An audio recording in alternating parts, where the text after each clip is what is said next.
Ever get that feeling? Like you're kind of wading through mud trying to figure out what's actually true. Oh, yeah. Especially when you start looking at all these different religions and beliefs.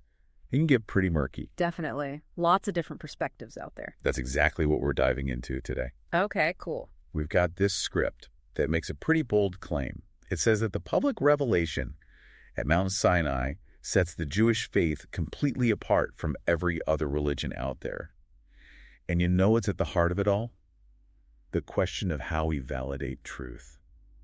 Interesting. And what's the script's take on that?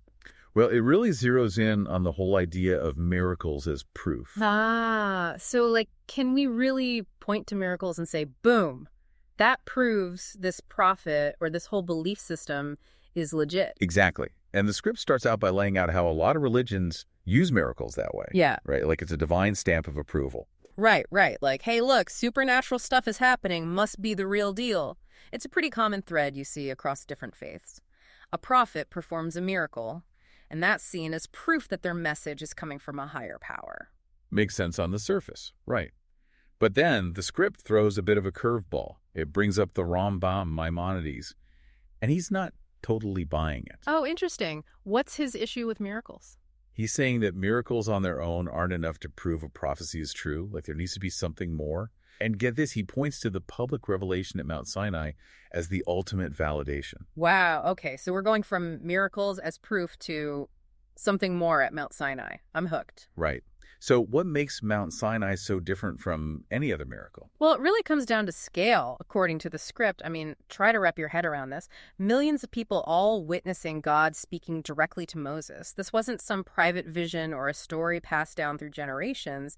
It was this massive collective experience shared by an entire nation. Yeah, I'm picturing like the parting of the Red Sea, the level of spectacle, but with like divine voiceovers. Totally. An absolutely undeniable experience. Nothing else in history comes close. Powerful stuff.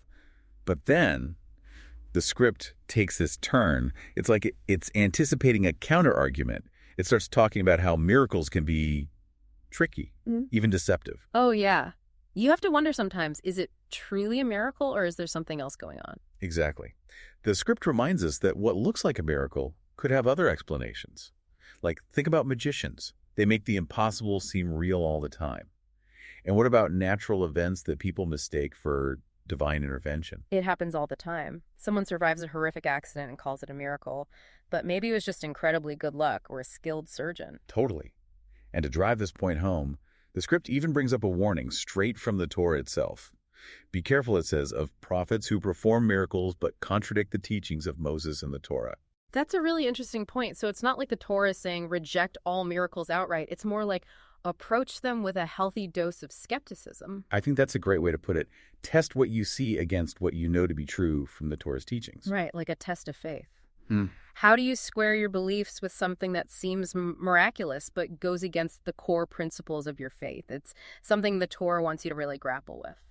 So it's not about ditching the idea of miracles altogether. It's about prioritizing the Torah and the event at Mount Sinai as the bedrock, the foundation of truth. Everything else needs to be measured against that. It all comes back to Mount Sinai. And the script really drives that point home by contrasting this public, massive revelation with other religions that might rely on a single person's account or a few isolated miracles. Right. One huge public event that changed everything versus individual claims that are harder to verify. The script's saying that Mount Sinai, that's what truly sets the Jewish faith apart. It's been an incredible deep dive today. We've explored how Maimonides saw the event at Mount Sinai as more than just a cool miracle. It was this massive public validation of faith, a foundational event that shaped Jewish identity. Definitely. But we've also uncovered this idea that we should approach miracles with a critical eye, question what we see, and remember they can be deceptive. Absolutely. So as we wrap up, here's the big question the script leaves us with. If miracles alone aren't enough to prove the truth of a belief system, what other criteria should we be using? Yeah. What standards should guide our understanding of truth and faith? It's something to really think about. Lots to ponder. Thanks for joining us for this deep dive, everyone. We'll see you next time. See you then.